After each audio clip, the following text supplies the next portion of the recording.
अभिभावकों के बीच और युवा साथियों के बीच जब इस तरह के कार्यक्रम में उपस्थित होते हैं तो हम अपने को गौरवान्वित महसूस करते हैं। और हमारे जो पूर्वज विद्वान पूर्वज रहे डॉक्टर सच्चिदानंद प्रसाद सिन्हा,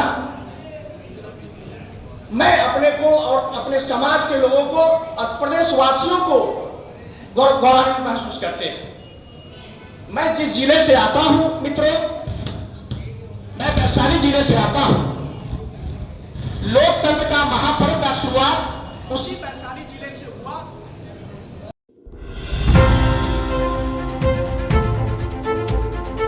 आज इस सम्मेलन के माध्यम से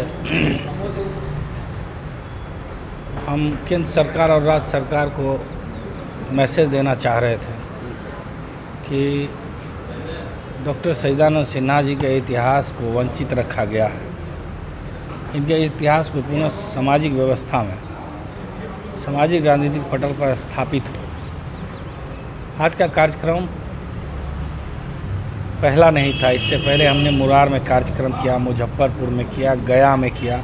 हर ज़िले में मेरा इस सैयदा बाबू के इतिहास को बताने के लिए कार्यक्रम चलते रहता है। आज के कार्यक्रम का मुख्य उद्देश्य था कि सरकार के कानों तक यह बात जाए कि डॉक्टर सच्चिदानंद सिन्हा जी ऐसे महान विभूति हैं जिन्होंने संविधान निर्माण में पहला व्यक्ति थे, पहले अध्यक्ष थे।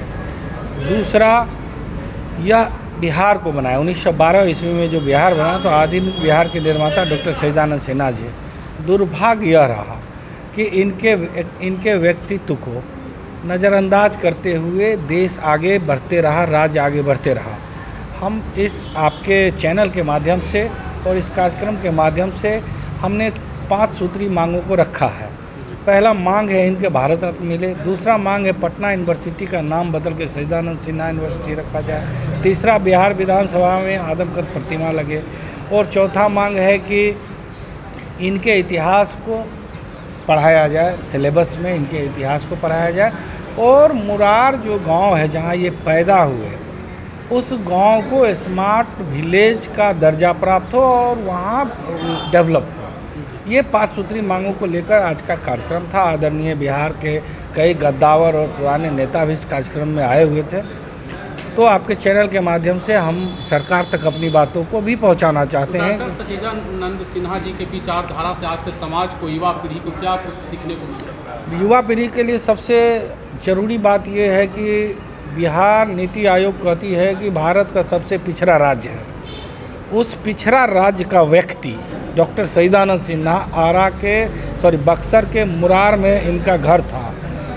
उस 100 साल पहले यह राज्य कितना पिछड़ा होगा। वह 100 साल पहले 1912 ईस्वी में उन्होंने बिहार के राज्य बनने की परिकल्पना की थी। तो ऐसे महान व्यक्तित्व के इतिहास को जो छुपाया गया या ख़त्म कर दिया गया, तो सच्चिदानंद सिन्हा जी के पूरे बिहार के युवा साथी यह जाने कि हम उस पिछड़े राज्य के लोग हैं जिसने इस लोकतंत्र की स्थापना में प्रथम अध्यक्षता की। तो यही बिहार के युवाओं को मैसेज है। बिहार में मंत्रिमंडल का विस्तार भी हो गया है। आपकी जो 5 सूत्री मांग है, क्या लग रहा है उस पर ध्यान दिया जाएगा? देखिए, अगर ध्यान नहीं दिया जाएगा तो हम अनवरत आंदोलन करेंगे।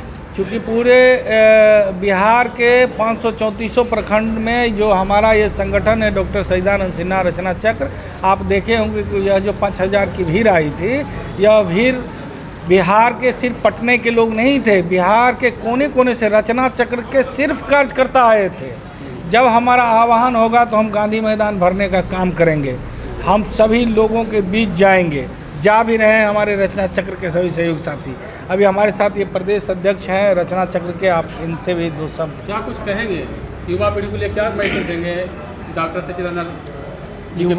युवा पीढ़ी के लिए ये मतलब हमारा कोई राजनीतिक पार्टी नहीं है। हमारा एक वो संकल्प है डॉक्टर सच्चिदानंद रचना चक्र के थ्रू कि हम उनके संदेश को आगे पहुंचाएं और उनके विचारधारा को हमारी बिहार सरकार भूल चुकी है और जिसको परिपूर्ण रूप से हम याद दिलाने का काम कर रहे हैं। ठीक है, धन्यवाद। राहुल सिन्हा, प्रदेश अध्यक्ष डॉक्टर सच्चिदानंद रत्ना चक्र।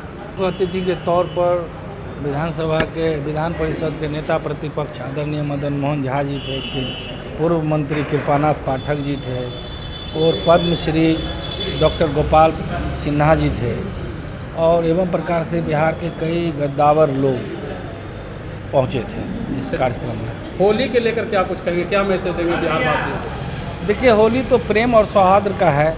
आपसी वैमनस्यता कटुता को त्याग कर एक दूसरे से गले मिलने का त्यौहार है। तो मैं पूरे बिहार के लोगों से आग्रह करूंगा कि आपसी वैमनस्यता कटुता को दरकिनार करते हुए होली में अपने भाइयों से खुलकर मिलें।